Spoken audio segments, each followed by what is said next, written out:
Dans la nuit du jeudi 8 au vendredi 9 février 2024 depuis la T-Mobile Arena, The Rock nous avait prévenu qu'on vivrait un truc dont on reparlerait à vie. Ce que je peux déjà vous dire, c'est que c'était un moment phare dans la route vers WrestleMania 40. Ça sera, vous l'aurez compris, l'objet de cette vidéo, ce fameux WrestleMania Kick-Off à Las Vegas, diffusé sur Peacock sur YouTube devant plus de 300 000 viewers. C'était justement cet événement de WWE que vous ne deviez pas louper. Et déjà, je vais me permettre de mettre tout de suite les points sur les i. Ce WrestleMania XL Kick-Off Las Vegas n'était pas une conférence de presse, bien que Michael Cole ait indiqué que tous les médias du monde entier avaient été invités pour l'occasion. Il n'y a eu aucune question posée, c'était bel et bien une extension kayfabe du produit avec un panel de hosts, Michael Cole, Pat McAfee, Big E et aussi CM Punk, et puis d'autres acteurs de ce WrestleMania 40 qui interviendraient sur scène, dont bien évidemment les plus attendus de la soirée étaient Roman Reigns et The Rock. Serait-ce donc bien l'affiche en main event de WrestleMania 40, un main event de WrestleMania volé à Cody Rhodes, présent également pour l'occasion, qui a déclaré un peu plus tôt dans la journée sur Instagram avoir bel et bien pris sa décision finale. Les fans ont-ils eu Cody Rhodes? Va-t-il finir son histoire? The Rock a-t-il rangé l'ego de côté? A-t-il tourné les talons? Et les talons, c'est pas son nouveau film, hein, c'est une manière traduite de dire tourner heel. Roman Reigns est-il passé au second plan? Seth Rollins est-il le grand perdant de l'histoire? Merci à tous d'avoir cliqué sur cette vidéo, d'avoir mis un petit pouce bleu d'encouragement. Je vais vous faire donc le récap de ce qui s'est passé lors de cette fameuse nuit. Avant de se lancer pleinement dans ce récap, je voulais prendre un petit peu de temps pour déjà vous remercier et remercier aussi le sponsor de la chaîne depuis ces 2 derniers mois, à savoir la marque de boisson Oli.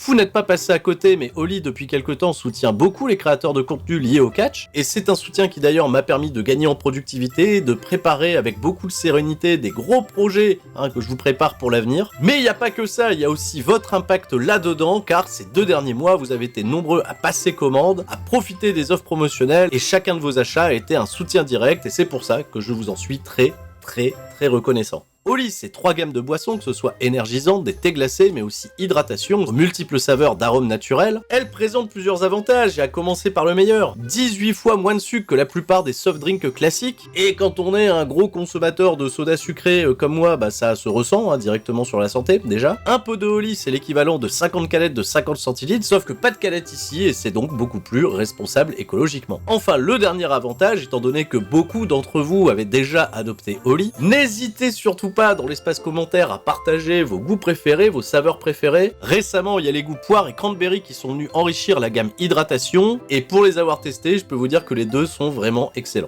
Vous bénéficierez aussi de 5 € de réduction sur votre première commande avec le code STURY5, puis de 10% de remise sur tous vos achats avec le code STURY. Et en passant par le lien affilié qui est dans la description, vous bénéficierez automatiquement de ces remises. Et en plus de ça, oui, comme je vous l'ai dit, vous soutenez directement la chaîne. Donc encore une fois, merci de votre écoute, merci de votre soutien. Et aussi merci à Michel Beaujolais, c'est vrai, Michel Beaujolais, pour nous avoir appris à secouer une boisson au lit sur un morceau de techno de type qualité. Je le fais pas aussi bien que lui. Michael Cole a enfin reconnu oralement le fameux hashtag WeWantCody qui est en tendance depuis le week-end dernier. Chose qui, je le rappelle, n'avait pas été fait lors de l'épisode de Monday Night Raw. Puis on a un excellent clip qui va retracer les 40 années de WrestleMania, passant par Hulk Hogan, André, l'Undertaker, Austin The Rock, mais aussi, c'est à noter, l'exploit de Daniel Bryan à WrestleMania 30 ou encore le main event entre Sasha Banks et Bianca Belair. On nous promet du giga lourd pour cette édition 40 de WrestleMania, mais ça, évidemment, ils allaient pas nous dire que ça va être moins bien que les éditions précédentes. Michael Cole accueille sur le panel Pat McAfee qui plus tôt dans la journée avait reçu The Rock lors de son talk show en direct, où on avait déjà semé quelques petites graines d'une situation plutôt électrique entre d'un côté les fans de The Rock et de l'autre côté les fans de Cody Rhodes. En effet, McAfee a obtenu de The Rock des infos quant à sa préparation physique pour WrestleMania, ne laissant plus de doute quant à sa participation physique entre les cordes, mais aussi son avis sur le soutien massif qu'a reçu Cody Rhodes ces derniers jours qui a conduit The Rock à répondre ça. Then there's the other passionate fans of Cody. Yep.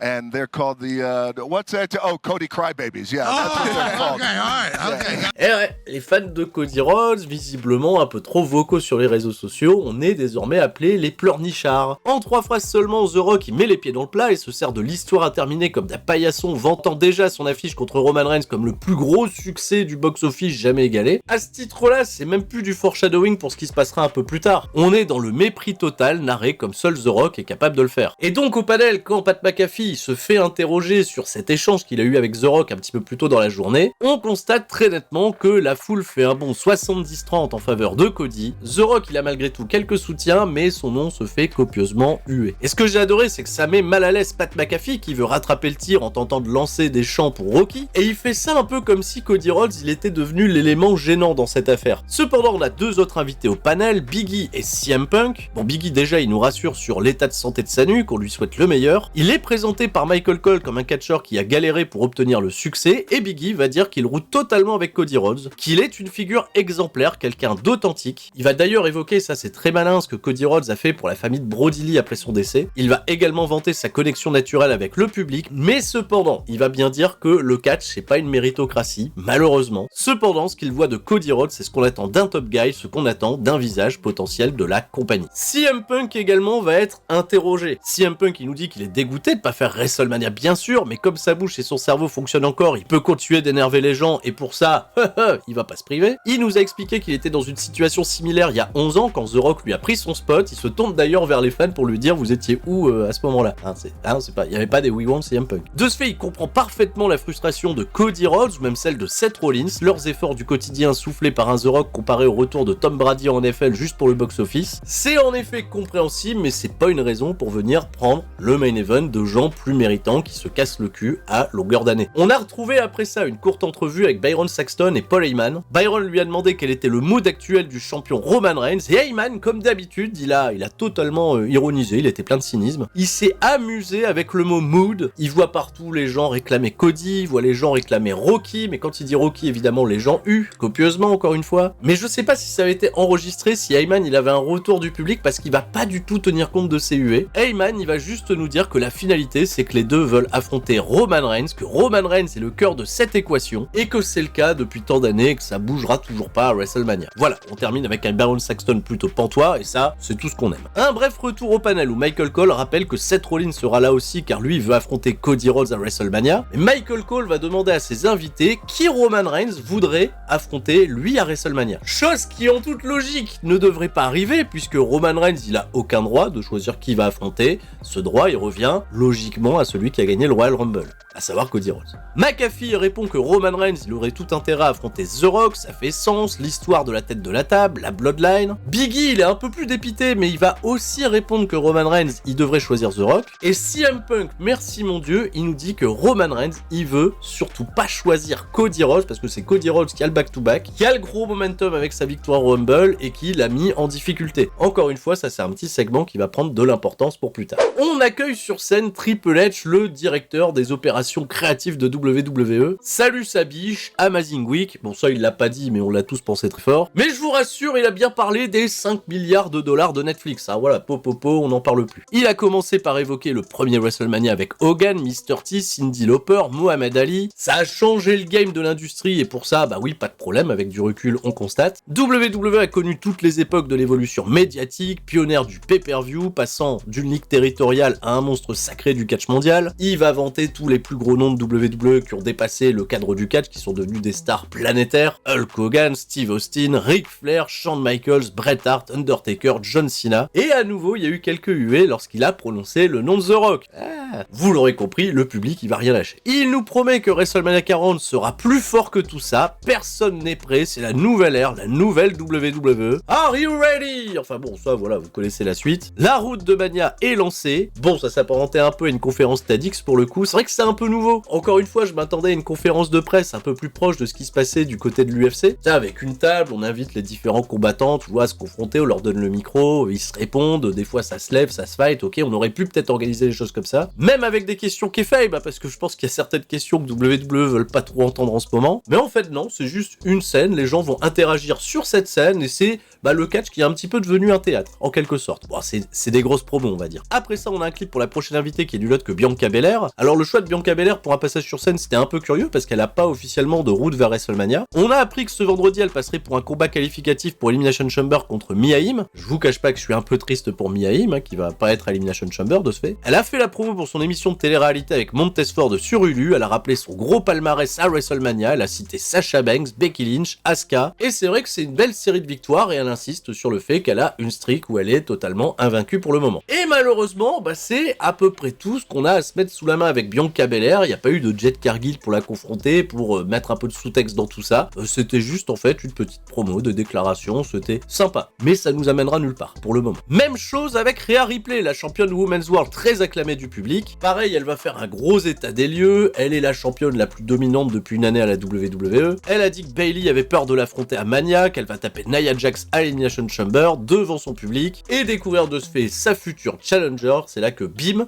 musique de Becky Lynch. Alors, je trouve que c'est chouette et pas chouette à la fois de les faire confronter toutes les deux parce que là, il n'y a pas de suspense. C'est une affiche qui nous est teasée depuis des mois et des mois à la WWE. C'est totalement palpable à l'écran, à moins d'un retournement de situation. Je pense sincèrement que le Becky Lynch Rhea Ripley est un peu inévitable. Mais c'est un peu bizarre d'avoir fait ce move-là, surtout que Bianca Belair, elle est passée sur scène 3 minutes avant avec la même ambition que Becky Lynch. Becky, elle est là pour un peu daronner Ripley, en lui rappelant que c'est elle qui par le passé a fait tomber les stars de leur piédestal. Il y a un peu de trash talk, des gigaposes, c'est bien reçu par le public, mais malheureusement c'est devenu un peu trop évident. On est à ce moment-là à la moitié de l'émission, on annonce qu'après il va y avoir Rollins, Reigns, The Rock, Cody Rhodes, ça va être le giga tapis rouge pour eux, on va avoir une coupure pub pour des pizzas, pour le jeu WWE 2K24, et on est parti. Vraiment là c'est le clou du spectacle, on va tout d'abord présenter l'actuel champion World Heavyweight Seth Rollins, qui sera chaleureusement accueilli de la part du public, il va souligner d'ailleurs cette belle pop en réponse aux attaques de Roman Reigns vendredi dernier à SmackDown, il va nous sortir ses catchphrases habituelles et il va surtout appeler Cody Rhodes à venir le confronter pour le choisir lui en tant qu'adversaire à WrestleMania pour aller le main eventer ensemble d'ailleurs. Sauf que à la surprise générale, c'est pas Cody Rhodes qui se pointe, c'est Roman Reigns. Il va arriver avec Paul Heyman, c'est très intéressant. Au moins Rollins, il aura pas tout perdu, on a une longue entrée pour Roman Reigns qui pourtant, tu vois, n'a pas à dévaler une longue rampe d'entrée avec un stage et tout. Non, non, pas du tout. Il est directement sur scène, mais il prend son temps, il fait des pauses, il est bien. C'est Roman Reigns. Las Vegas, Acknowledge Me, tout ça vous connaissez. Bon, il y a Seth Rollins surtout qui va dire à Roman Reigns, c'est bien, pour une fois t'es venu travailler. Reigns va lui répondre que toi t'es venu avec les chaussures de ta femme. On revisite les classiques d'il y a même pas une semaine. Roman Reigns va couper Rollins. Il vient s'adresser à l'homme dont il est question ici, Monsieur Hésitation. Il l'a appelé Monsieur Hésitation. Cody Rhodes.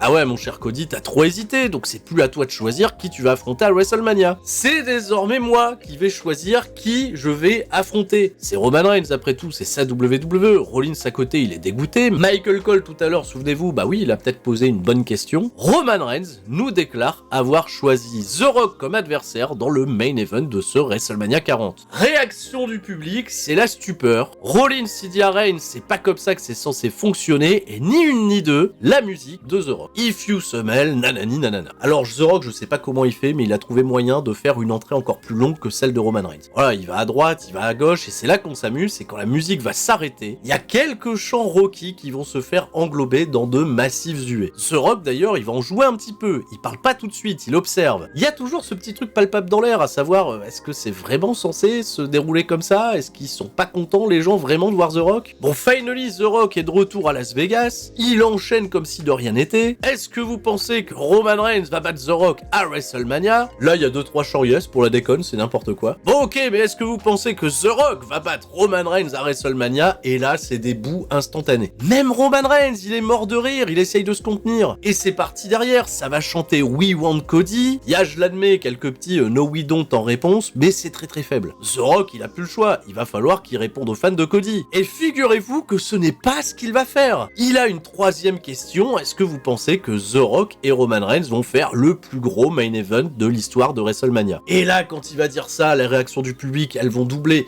Il va y avoir des huées en pagaille. Roman Reigns, là, c'est bon, il peut plus se contenir, il est mort de rire, il est écroulé. Et The Rock, ça y est, enfin, il craque. Ok, The Rock adore la passion. Et il dit bonjour à la presse, bonjour à l'univers de WWE. Mais quand il dit bonjour à l'univers de WWE, il regarde pas le public présent, il regarde une caméra qu'il filme même pas de face. Et de ce fait, le public, ils vont chanter encore plus fort. On veut Cody, on lâche pas l'affaire. Reigns, il essuie ses larmes, là ça y est, The Rock, il reprend les bonjours, l'univers, la presse, les millions et les millions de fans de The Rock. Je vous présente à toutes et à tous les Crybabies de Cody Rhodes. Les pleurnichards de Cody Rhodes. Voilà! Ça c'est fait. On peut plus passer à côté. Et ce que va faire The Rock ensuite, c'est un des meilleurs trucs de heel que j'ai jamais vu. The Rock il nous dit, maintenant j'ai un truc à vous montrer, que ça vous plaise ou non. Vous allez regarder et vous allez respecter. C'est hilarant parce que c'est entrecoupé de chants Watts, c'est génial. Et là, sur l'écran géant, il nous affiche tout l'arbre généalogique de la famille Samoan. Tout ce putain d'arbre qu'on a déjà vu 1000 fois sur Wikipédia. Il y a les 4 générations, ils ont oublié personne, à part le fils d'Umaga, bon allez savoir. Et là, The Rock il est fier, il est en train de nous faire son exposé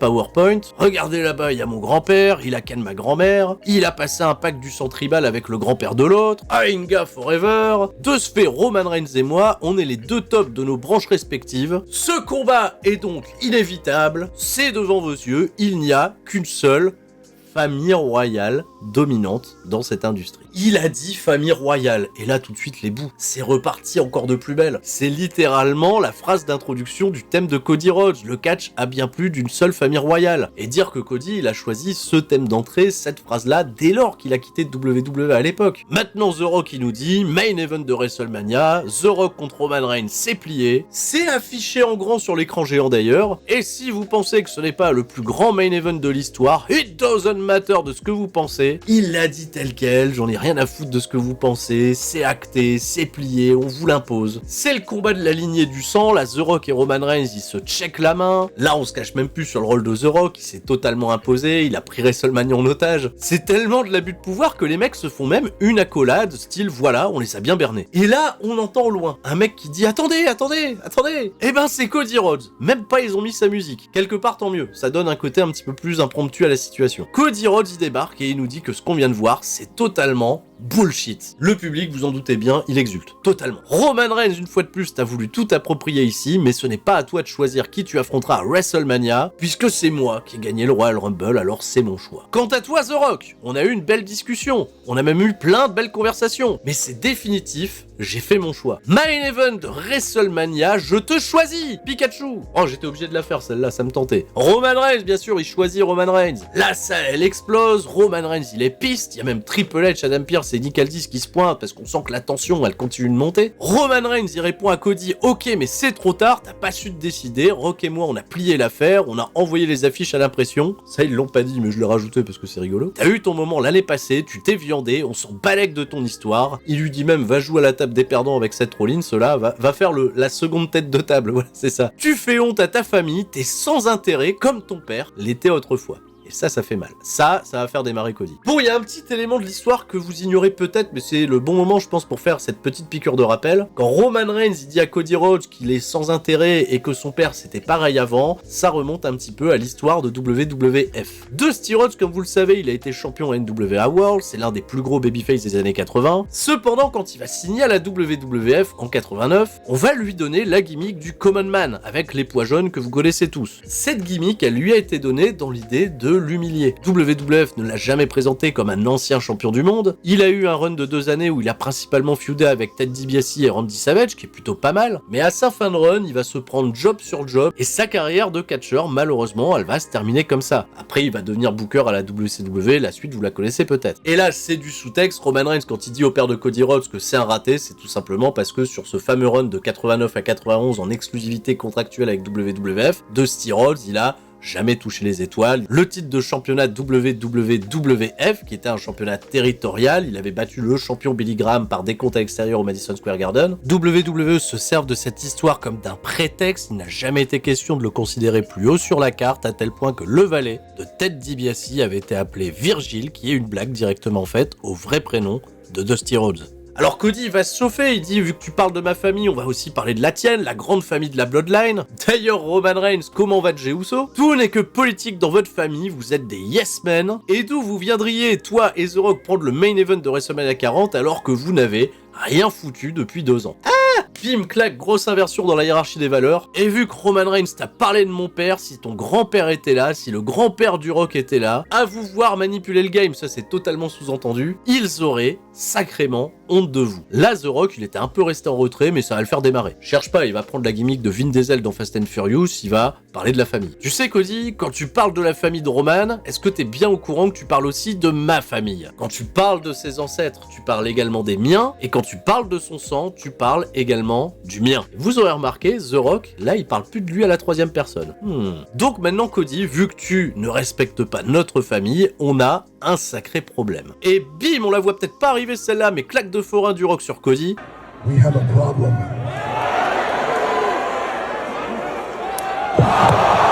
Et là, c'est parti, c'est l'élément déclencheur qui va nous plonger dans le chaos le plus total. Il y a Triple H, Adam Pearce et Aldis qui vont séparer tout le monde. Roman Reigns et The Rock qui sont côte à côte face à Cody et Seth Rollins. Il va pas falloir oublier Seth Rollins, parce que Rollins à ce moment-là, on l'arrête plus. Il y a Cody qui a pas pu répondre au Rock directement. Rollins, lui, il se débine pas. Il va dire face au Rock qu'il a abusé de sa place au conseil d'administration pour être là. Il sort à Roman Reigns, tu m'as jamais battu, t'es pas meilleur que moi. Là, les micros ils sont cut et vous vous doutez bien, il y a plein d'insultes qui sont bipés. Tous les mots en F, tous les mots en S, hop, ça dégage. C'est un giga moment sauvage qui change toute la physionomie de l'intrigue, avec un Cody Rhodes qui a fait son choix, un The Rock qui assume clairement son rôle, et j'avoue que ça me déplaît pas, et ça me déplaît pas non plus que Rollins ait pas totalement été oublié dans l'affaire. Après ça, The Rock et Roman Reigns. Il reste un peu sur le stage d'entrée, mais on est repassé au panel avec Michael Cole qui va donner le micro à CM Punk. Il va dire, toi qui es spécialiste des pailles-bombes, là tu penses quoi de tout ça? Et CM Punk c'est génial parce que quand il parle au micro, il y a tout le public qui l'entend, et par conséquent il y a également The Rock sur le stage d'entrée qui l'entend. CM Punk il ironise, il dit bah c'est mieux que la Saint-Valentin, je te choisis toi, tu me choisis moi. Mais c'est un juste retour des choses quand c'est Cody et pas The Rock qui m'a éliminé du Royal Rumble il y a 15 jours. Il rajoute que Cody Rhodes il aurait dû rendre l'appareil à The Rock et lui mettre une bonne baigne au visage. Vous en pensez quoi la team? The Rock, il y a un plan sur lui, à tout moment je me suis dit il va débarquer, il va démarrer CM Punk, on n'est pas prêt. Et CM Punk il en rajoute une couche, il se cache même plus, il nous dit que vous savez frapper les gens au visage pour résoudre des conflits, et bah c'est pas mal.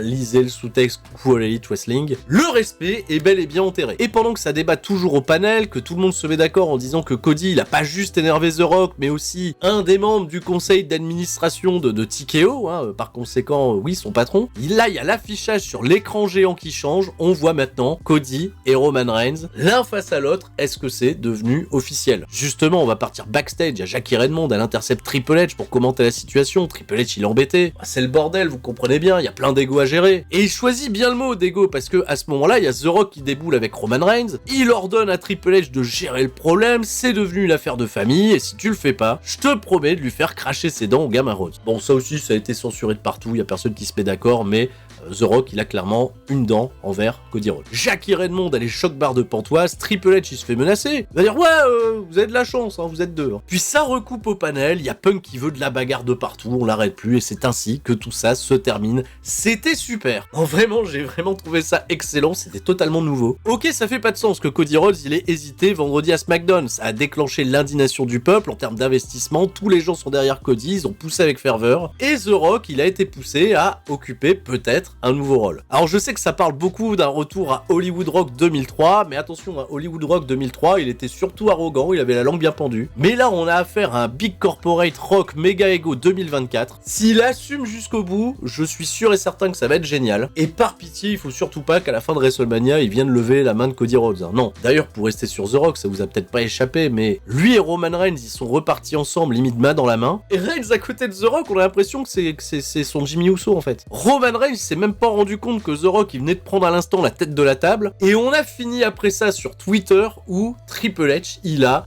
porté ses couilles, là c'est littéralement ce qu'on peut dire, et annoncé, officialisé Roman Reigns contre Cody Rhodes dans le main event de WrestleMania. L'affiche est tombée, mais quid de Seth Rollins, quid de The Rock? Je sais que ça spécule déjà sur un four-way, ça spécule aussi sur un combat tag team qui pourra avoir lieu la veille. J'ai pas envie d'aller dans les théories, je vais juste me contenter de prendre ce que WWE nous écrit, pour l'instant c'est très très bien. Les théories limites, je vous laisse les faire dans les commentaires, c'est tout pour moi, on se retrouve demain pour le SmackDown Recap, je vous fais des gros bisous à tous et je vous dis à demain. WrestleMania reste très fort, c'était Sturi, ciao, bye bye.